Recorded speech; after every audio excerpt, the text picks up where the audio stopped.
6 months ago, an observatory in the Chilean Andes pointed a camera at the sky and pressed record. Not at a single star, not at a single galaxy, at everything. Every 3 nights, the Vera Rubin Observatory photographs the entire visible sky. Its camera has 3.2 billion pixels, the largest digital camera ever built. It is so sensitive, it could detect a single candle sitting on the surface of the moon. And it just started a 10-year survey that will change astronomy more than anything since the telescope was invented.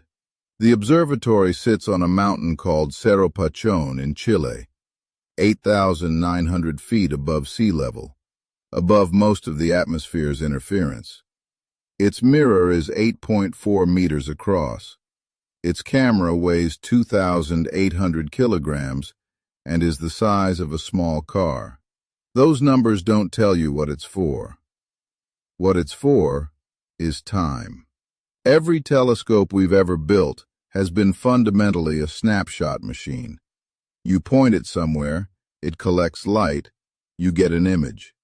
To see the same patch of sky again, you schedule another observation, maybe months later, maybe years. The universe changes in the meantime, and you miss it. Rubin changes that. Every 3 nights, the same patches of sky are photographed again, and again, and again, for 10 years. What you get isn't a photograph, it's a movie. The first time-lapse film of the entire observable universe, running continuously for a decade. Astronomers call this time domain astronomy, and the things you can only study when you're watching constantly are some of the most important phenomena in physics. The first thing Rubin will transform is supernovae. A supernova is a star dying, exploding with more energy than the sun will release in its entire 10 billion-year lifetime. They last days to weeks before fading. Before Rubin, we discovered roughly 100 supernovae per year. In its first full year of operation, Rubin is expected to detect 10,000. That number matters beyond just counting stellar deaths. Supernovae are one of the primary tools we use to measure distances across the universe. The more precisely we can measure them, and the more of them we have, the more precisely we can map how the universe has expanded over time. Which leads directly to dark energy, the force driving that expansion that we still cannot explain. Every supernova Rubin discovers is a data point in the largest ever attempt to understand what dark energy actually is. The second transformation is our own solar system. Right now, there are objects in our solar system we don't know exist. Asteroids, comets, objects in the outer reaches beyond Neptune, orbiting quietly, undiscovered, some of them on trajectories that might one day intersect with Earth. Rubin will find approximately 5 million new solar system objects in the next 10 years. 5 million. Current catalogs have around 1 million. It will increase the known inventory of our solar system by a factor of 5. Among those 5 million will be potentially hazardous asteroids, objects large enough to cause regional or global damage if they hit us.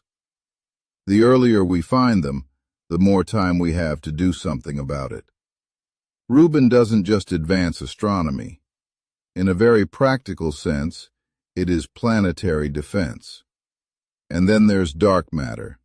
Like Roman Space Telescope, which launches in days, Rubin will use gravitational lensing to map dark matter. Where dark matter concentrates, it bends the light of galaxies behind it.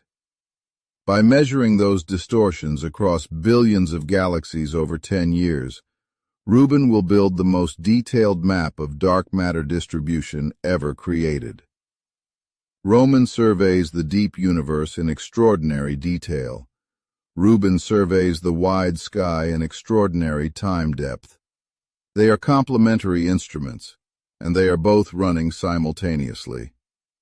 The combination, one telescope a mile above Chile, one orbiting 1,000,000 miles from Earth, will give us a view of the cosmos that was impossible a year ago.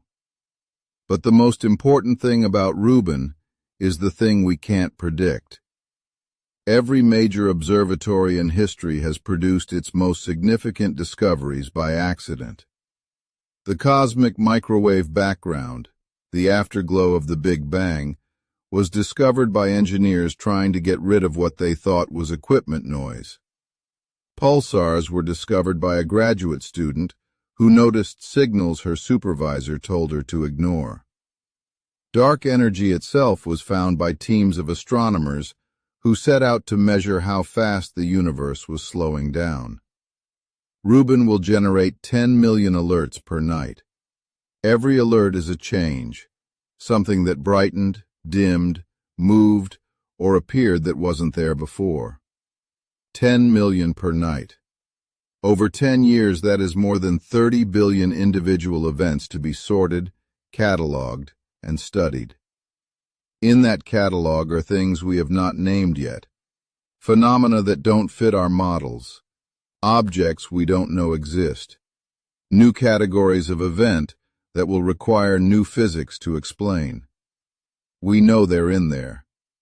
We don't know what they are. Here is what 10 years of watching everything looks like in practice.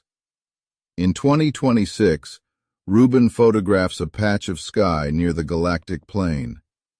In 2028, reviewing the archive, an astronomer notices that one faint object in that image brightened slightly for 6 hours and then returned to normal. The signal matches no known category. It's too fast for a supernova, too slow for a gamma-ray burst, too dim for a known stellar flare. A paper is published. Other teams look for similar events in the archive. They find 43 more. A new class of transient is named. That sequence, archive, anomaly, investigation, discovery, will happen hundreds of times in the next decade.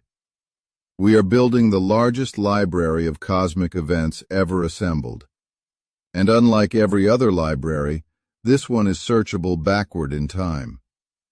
Astronomers in 2035 will search images taken in 2026, looking for evidence of things they haven't discovered yet.